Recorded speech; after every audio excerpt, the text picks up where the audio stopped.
Hello, नमस्कार. मी सुप्रिया. आणखी एका नवीन व्लॉगमध्ये आपलं मनापासून स्वागत करते. तुम्हाला आजचा दिवस सुखाचा, आनंदी आणि आरोग्यदायी जाओ. तुम्ही जी काही स्वप्न पाहिली असतील ती सगळी स्वप्न तुमची पूर्ण होत. त्याचबरोबर शुभ सकाळ सर्वांना. सकाळची वेळ आहे आणि मस्त अशी डब्याची सुरुवात झालेली आहे. म्हणजे घरातली इतर कामं झाली, देवपूजा झाली, क्लिनिंगची कामं झाली आणि सुरुवात केलेली आहे डब्याला. तर म्हटलं चला सर्वात आधी ना चपात्या लाटून घेऊया. मग मस्तपैकी तुमच्याबरोबर एक रेसिपी शेअर करते. तर आजच्या डब्याला की नाही मी करणार होते मटकीची उसळ आणि खूप दिवसातून करते. तर माझ्याकडे बघा हा असा जाळीचा डबा आहे.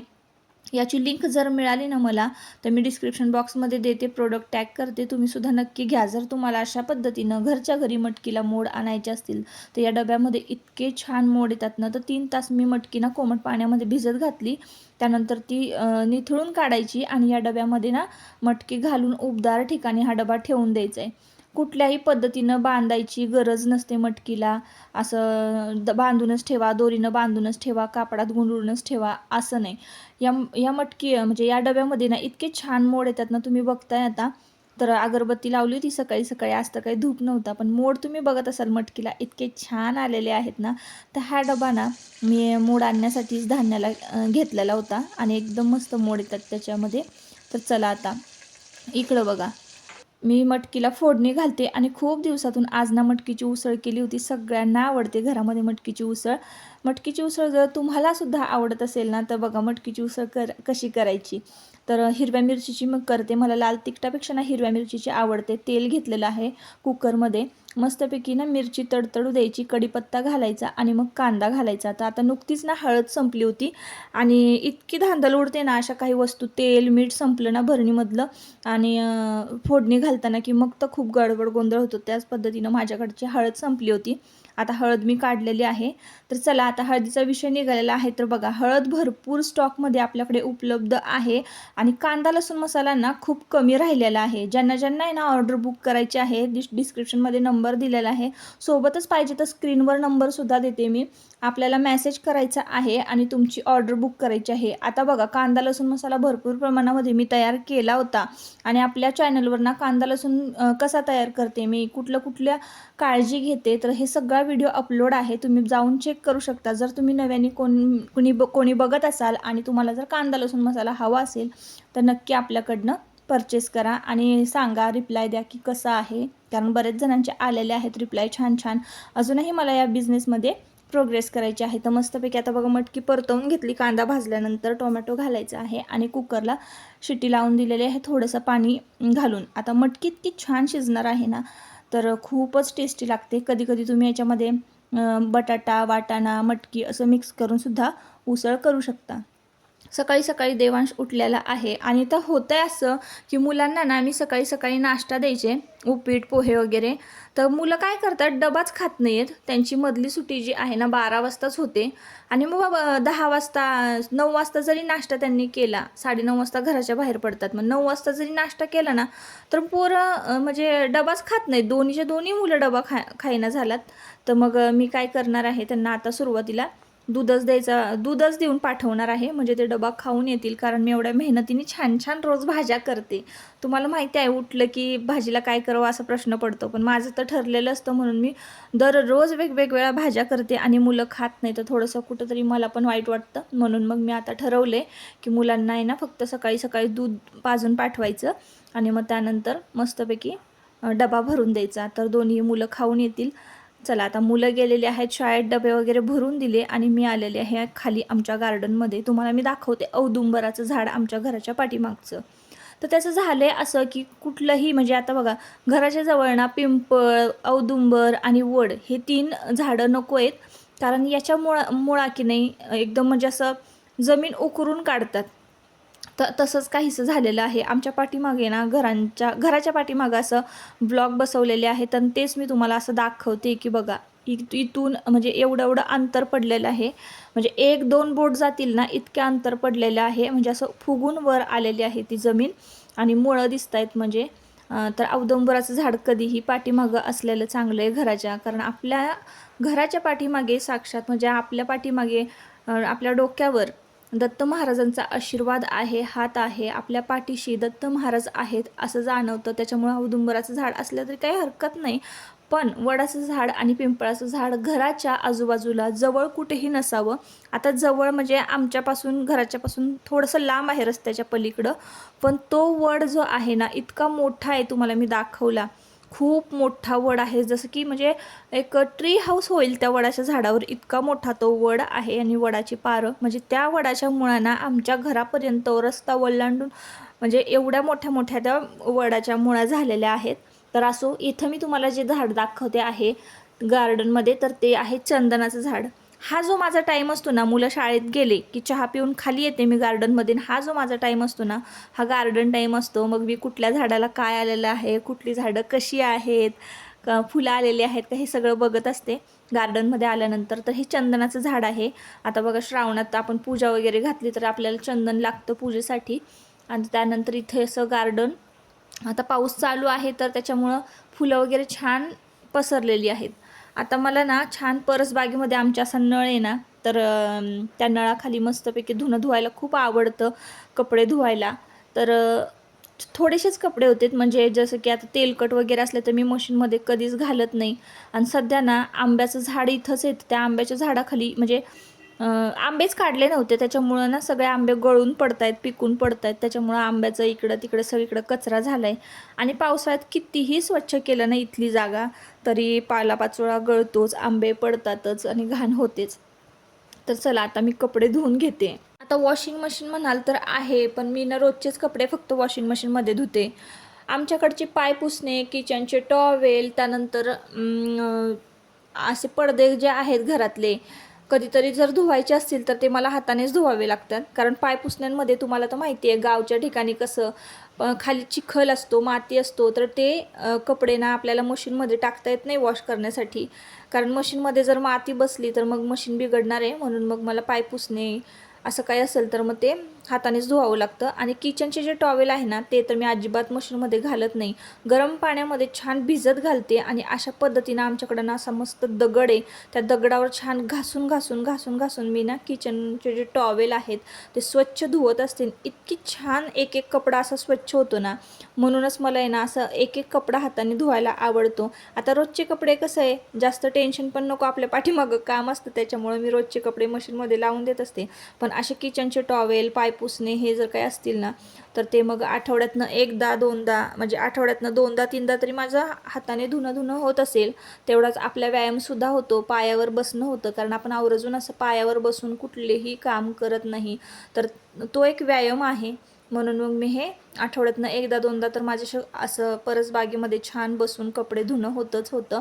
तर अशा पद्धतीनं एक एक रुमाल, एक एक टॉवेल छान स्वच्छ धुतला ना की आपल्याला पण मग ते कपडे, किचन नॅपकिन मस्तपैकी किचनमध्ये वापरायला भारी वाटतं, बरं वाटतं स्वच्छ असतील तर. आणि पावसाळ्यामध्ये ना इतकी कचकच असते ना, तर सगळे कपडे असे स्वच्छ कोरडे असावे असं वाटतं. मग हे कपडे की नाही मी एकदम आता स्वच्छ असे सगळे धुवून घेणार आहे एकत्रितपणे. आणि मग मशीनला ना स्पिन होण्यासाठी दोन वेळा तरी मी मशीनमध्ये ना हे कपडे स्पिन करून घेते, म्हणजे किचन टॉवेल. आणि मस्तपैकी ना वाऱ्याला वाळत घालते, जेणेकरून त्याचा वासही अजिबात येत नाही. आणि गरम पाण्यामध्ये धुते ना, आता गरम पाण्यामध्ये भिजत घातले होते आणि थंड पाण्याने धुवून घेतले, एकदम स्वच्छ निघतात. एक एक टॉवेल, एक एक रुमाल जो आहे ना, तो इतका स्वच्छ निघतो ना. त्याचबरोबर हे जे रुमाल आहे ना, मी स्टिच केलेले आहे. काही काही जणांना ना मी फ्री गिफ्ट देते बरं का, ज्यांनी माझ्याकडे ऑर्डर दिलेली आहे, कांदा लसूण मसाला म्हणा किंवा हळद पावडर, तर त्याच्यासाठी ना मग मी हे माझ्याकडे रोटी कवर मी स्वतः स्टिच केलेलं आहे, तर ते रोटी कवर मी फ्री देते. तर चला, आता ज्यांची ना खूप जास्त दिवस माझ्याकडे ऑर्डर पडलेली आहे, पण माझ्याकडे क्वांटिटी नव्हती, म्हणजे मी तयारच केलेला नसतो कांदा लसूण मसाला. आणि काही लोक खूप वाट बघतात आमचं पार्सल कधी येणार आहे. मग चला, आता वाट बघतायत तर मग मी अशा लोकांसाठी मी हे सरप्राईज गिफ्ट म्हणून असं रोटी कवर देत असते. तर चला, आता माझे हे कपडे वगैरे धुवून झालेले, हे छान पाय पुसणे मी इथंच गेटवर वाळत घातले. आणि चला घरी आलेले आहे, घरात वर आलेले आहे वरती. त्यानंतर ना माझे फॉल जे आहेत, आता बरेच कस्टमरचे फॉल आहेत, मी फक्त त्यातलं 2 जे आहे ना एमर्जन्सी द्यायचे आहेत मला, ते फॉल मी धुवून घेतलेले आहेत. आणि आता बाहेर तर इतका पाऊस चालला आहे ना, पाऊस पडत होता, तर चला म्हटलं इथं पडद्याच्या बाजूला घरातच आपण हे फॉल ना हवेत वाळवून घेऊया, आणि इस्त्री करून लगेचच आपल्याला हे फॉल बिडिंग करता येतील. त्याआधी की नाही मी इकडे बघा, आता की नाही पावसाळा चालू झाला आहे म्हणून मी रोपांकडे लक्षच दिलं नव्हतं. फुलं मिळाले नाही आहेत. उंबरापूजन झालेलं आहे, म्हणजे लक्ष्मीची जी चांदीची पाऊलं आहेत ना, त्याला मी हळदी कुंकू लावून घेतलं होतं. आता इथे बघा, हे जे झाड आहे ना, त्याचं नाव तरी मी सर्च केलं पण माझ्या लक्षातच राहत नाही. तर ते अगदीच म्हणजे असं जीव सोडायलाच आलेलं आहे. तर त्याची काळजी घ्यायचं चाललेलं आहे. परत इकडं बघा, इतकी छान छान झाडं मी इनडोअर प्लांट लावलेली आहे. आउटडोअर नाही, इनडोअर प्लांट आहेत ही. तर हे तर झाड इतकं भेगाळलेलं होतं ना, तर चला म्हटलं तर याला पाणी देऊया. म्हणजे मस्तपैकी छान पाऊस जरी पडत असला ना, तरी काही काही झाडांना पाणी मिळत नाही. मग इकडे झाडांची अर्धा एक तास तरी ना इनडोअर प्लांट जे आहेत त्याची काळजी घ्यायची. आउटडोअर प्लांट जे आहे, आउटडोअर जी झाडं लावलेली आहेत ती तर मी गार्डनमध्ये मस्तपैकी जाऊन फिरून त्यांना बघून येते.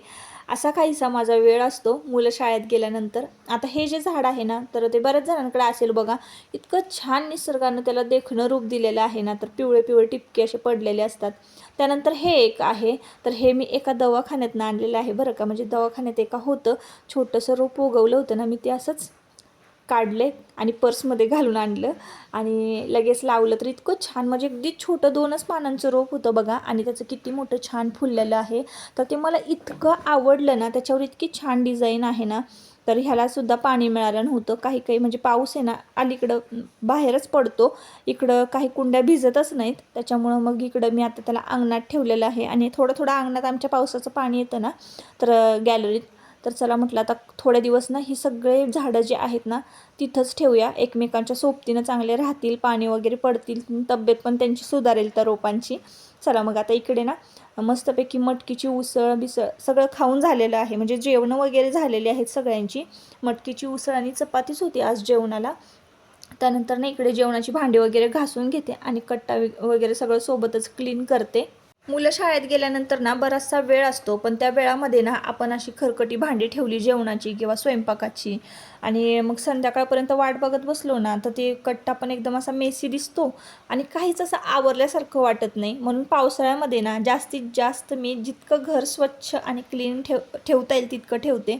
तर इकडे बघा, आता वाजलेले होते दुपारचे 1:30 आणि सगळा मस्तपैकी स्वच्छ असा कट्टा झालेला होता. किचन कट्टा एकदम क्लीन असेल ना, की मग काही वाटत नाही. इकडे सकाळी सकाळी ना अन्नपूर्णेचं पूजन केलं होतं आणि गुलाबाचं फूल ठेवलं, ते वाळून गेलं होतं. सुरुवातीलाच मी व्हिडिओच्या तुम्हाला हा डबा दाखवला होता. तर बघा आता हे सकाळी सकाळी ना मी हुलगे भिजत घातले होते आणि आता 3 तास झालेले आहेत भिजून या हुलग्यांना. तर ह्याच डब्यामध्ये हा डबा घासून मी हे हुलगे ना मोड आणण्यासाठी ठेवलेले आहेत. आता दुसऱ्या दिवशी याला छान मोड येतील. अशा कोपऱ्यात उबदार ठिकाणी ना आपल्याला असा हा डबा ठेवून द्यायचा आहे, त्याला मोड येतात छान. दूध वगैरे तापवून घेतलेलं आहे आणि किचन कट्ट्यावरचं किचनचं पूर्ण माझं काम झालं होतं. दुपारचे 2 वाजले होते. आजी बाबासुद्धा जेवण करून गोळ्या खाऊन झोपले होते. मला तर काही झोप लागत नाही बरं का दुपारची. बरेच जण मला कमेंट करतात आणि विचारतात, ताई तुम्ही दुपारचं झोपता का? अजिबात मला झोपच लागत नाही. आणि जसं माझं काम झालं होतं तसं सुनीताचं सुद्धा काम झालं होतं आवरून सगळं. म्हणजे सगळी घरातली कामं झाली होती आणि दुपारच्या वेळेत करायचं तरी काय, तर ती माझ्याकडे आली होती गप्पा मारायला. तर म्हटलं चल सुनीता एक काम करूया. तर माझ्याकडे बघा आता ही साडी आहे. तुमच्या दादांनी ना ही साडी मला राजस्थानहून आणलेली आहे आणि अशीच एक साडी ना मी बघितली होती, म्हणजे ऑनलाईन बघितली होती. तर त्याला हे सगळं मिरर वर्क ना मी केलेलं आहे. आता थोडासा जो वेळ आहे ना दुपारचा, तर तो मी ही साडी डिझाईन करण्यामध्ये घालवणार आहे. आता नक्की करायचे तरी काय, तर ना छोटे छोटे मिरर आहेत बघा, असे मोर आहेत या पदरावर आणि ह्या म्हणजे मोराच्या पिसांवर ह्याच्यावर बघा असे छोटे छोटे मिरर मी ना चिटकवून घेतलेले आहेत. नेसल्यानंतर ना ही साडी इतकी सुंदर दिसणार आहे ना ताईंनो, आणि काहीतरी वेगळा पॅटर्न आपल्याकडे असावा म्हणून मी ही साडी ना आज डिझाईन करून घेणार आहे. आता असं पण बसून नुसते आपण थोडी गप्पा मारू शकतोय किंवा नुसतं बसून असा वेळ काढूच शकत नाही आणि बसून कसं जमणारच नाही ना. तर कामं तर भरपूर असतात आपल्याकडं. जसं की आता मला फॉल बेडिंग करायचंच होतं, म्हणजे फॉल साडीला लावायचाच होता. कस्टमरचे भरपूर साड्या पडलेल्याच आहेत. मी हा वेळ असा फुकट घालवलाच नसता, पण म्हटलं चला आता सुनीता आलेली आहे, सुनीताबरोबर गप्पा मारत मारत आपण ही जी साडी आहे ना आपली डिझाईन करून घेऊया. माझ्याबरोबर सुनीता होती. सुनीताला पण हे काम करताना खूप मजा आली. आता तुम्ही पण करताय तर मी पण करते, सुनीता म्हणाली, आणि मला दाखवा फक्त कसं करायचं आहे, काय करायचं आहे. तर मी पण तुम्हाला करू लागते. तर तिला मी दाखवलं की बघ हे अशा अशा काचा आहेत आणि हे असं असं ग्लू आहे. बी 7,000 असा म्हणजे ह्या नावाचा मिळतो ग्लू, फॅब्रिक ग्लू. तर तो आणायचा. तो कधीही म्हणजे इतका स्ट्रॉंग आहे ना तो, की मी म्हणजे तोरणं जे आहेत, खणाची तोरणं वगैरे तयार करते, तर त्याच्यासाठी ना मी हाच ग्लू वापरते. तर ह्या साडी डिझाईन करण्यासाठी मी हाच ग्लू वापरलेला आहे. तर B7000 असा आहे. तर हा मागायचा ग्लू. आणि कुठलंही तुम्ही साडी वगैरे डिझाईन करत असाल किंवा तुम्हाला फॅब्रिकवरचं म्हणजे कापडावरचं जर काही चिटकवायचं असेल तर तुम्ही ह्या ग्लूनी चिटकवू शकता. तर मी हे दोन आणल्या होत्या त्या ट्यूब. तर एक सुनीताला आणि एक मला असं झालं. आणि त्यानंतर आम्ही डिझाईन करायला घेतलेली आहे साडी कशी फायनल लुक देणार आहे ती सुद्धा मी तुम्हाला दाखवते.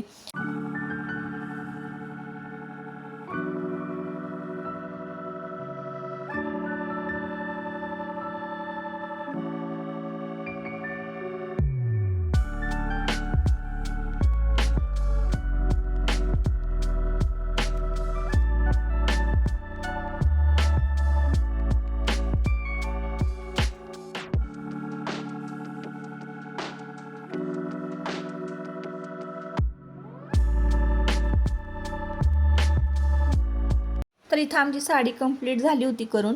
आणि त्यानंतर इथं बघा डिझाईन्स कशा आहेत. ज्या पद्धतीच्या डिझाईन साडीवर असतील त्या पद्धतीच्या त्या आकाराच्या आपण काचा आणायच्या आहेत. आणि काचा कशा फिक्स करायच्या आहेत तर ते तुम्हाला दिसेलच पुढं. ज्या पद्धतीची डिझाईन ना त्या पद्धतीनं आपण ठरवायचं की कुठे काच लावल्यानंतर कशी ती छान दिसेल. तर चला आता साडी तर डिझाईन झालेली आहे, ती सुकवायसाठी ठेवून दिलेली आहे.